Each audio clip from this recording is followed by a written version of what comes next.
श्रोता, आप देख रहे हैं प्रिय रंजन भारती रिपोर्ट्स। मैं प्रिय रंजन भारती।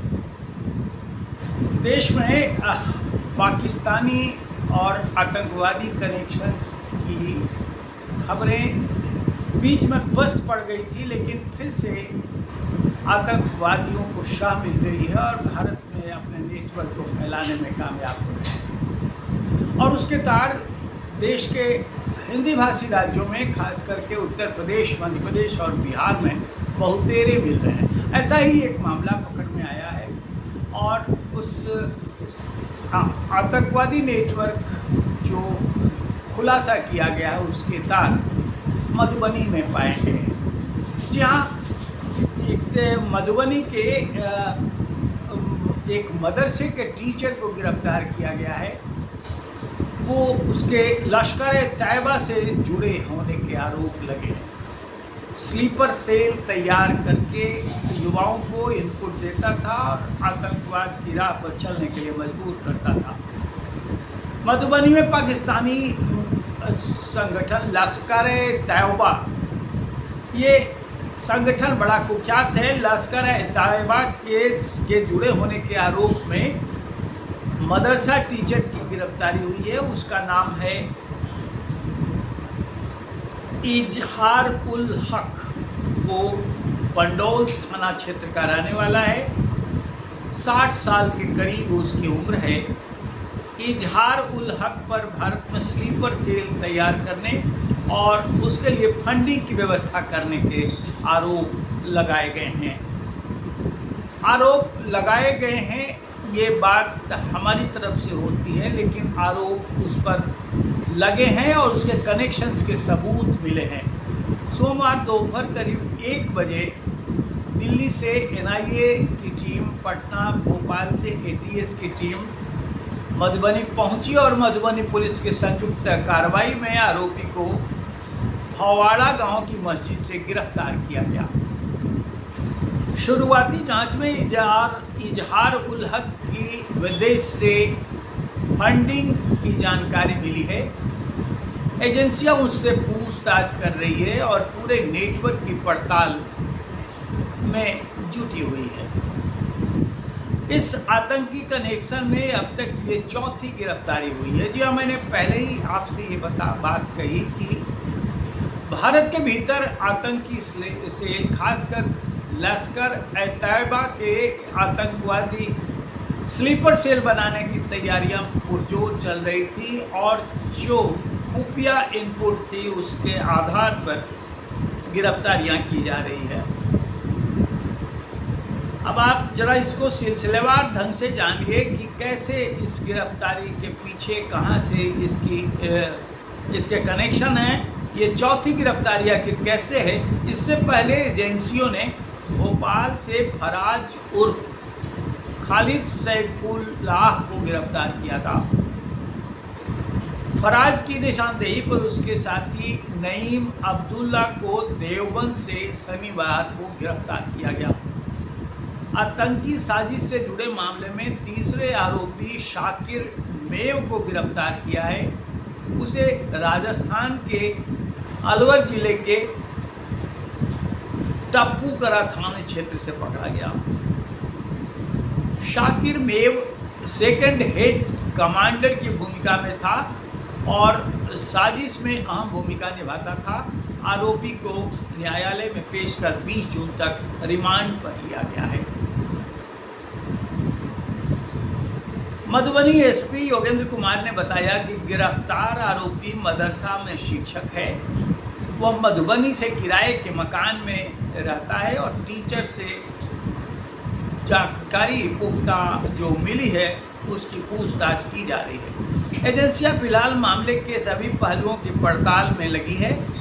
जांच पूरी होने के बाद मामले में और खुलासा संभव हो सकता है। शुरुआती जांच में ये सामने आ चुका है कि टेलीग्राम और व्हाट्सएप ग्रुप के जरिए युवाओं को जोड़ने की कोशिश स्लीपर सेल के जरिए की जा रही थी। फराज सोशल मीडिया प्लेटफॉर्म के जरिए युवाओं को जोड़ने और संदिग्ध गतिविधियों से जुड़े वीडियो साझा करने के लिए ग्रुप बनाता था। जो भोपाल से जिस फराज अहमद की गिरफ्तारी हुई है उसके बारे में ये जानकारी अब तक मिली। और पिछले करीब 4 वर्षों से डिजिटल गतिविधियों में फराज सक्रिय था।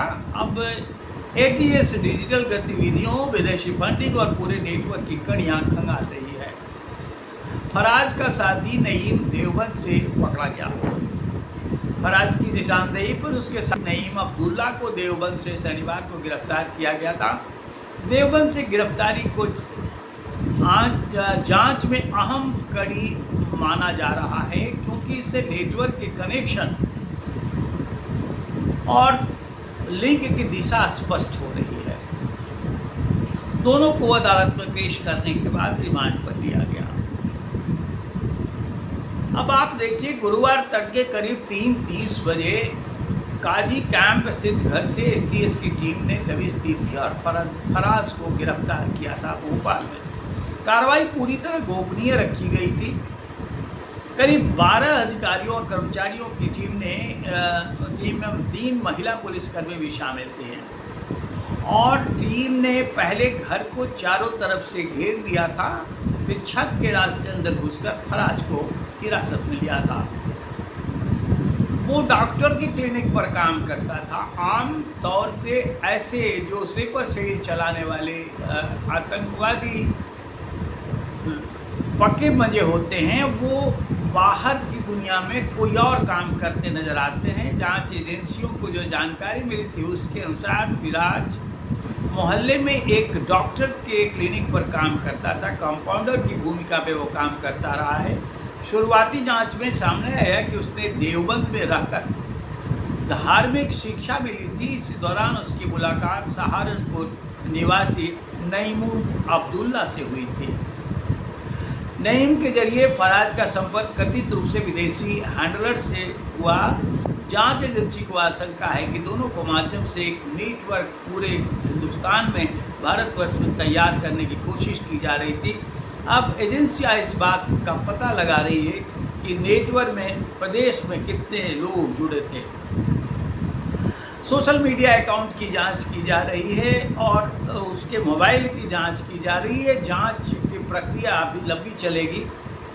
एक विदेशी फंडिंग जो हो रही थी उसके आधार पर ये कहा जा सकता है कि ये नेटवर्क पूरी तरह से भारत के भीतर घुस करके और अपना स्लीपर सेल बना करके एक विध्वंसक कार्रवाई को अंजाम देने में लगा हुआ था और ये तैयारी वर्षों से चली आ रही थी। ऐसे मामले पहले भी खोले हुए हैं।